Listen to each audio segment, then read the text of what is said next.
மக்களுக்கு நீங்கள் செய்த சேவை என்ன? இதையெல்லாம் கொஞ்சம் எங்களுக்கு சொல்ல முடியுமா? உங்களால எல்லாருக்கும் ஹெல்ப் பண்ண முடியுமான்னு கேட்டா முடியாது.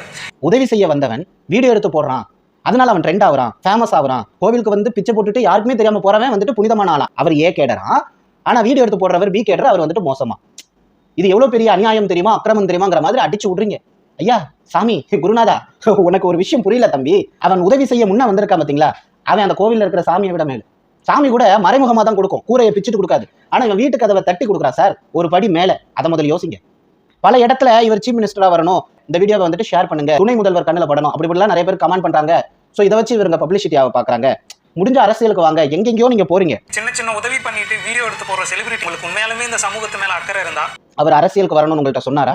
1000 ரூபாய்க்கு உதவி பண்ணிட்டு 10,000 ரூபாய்க்கு வீடியோ எடுத்து போற எச்ச பொழப்பை விட்டுட்டு அரசியலுக்கு வாங்க. மக்களுக்கு சேவை செய்ய வராரு, அது ஒரு தவறா? அது ஒரு பிழையா? எப்படிங்க இதை வந்துட்டு நீங்க பாக்குறீங்க? இதை எப்படி பாக்குறீங்க? எனக்கு இது ஒரு விஷயம் புரியல.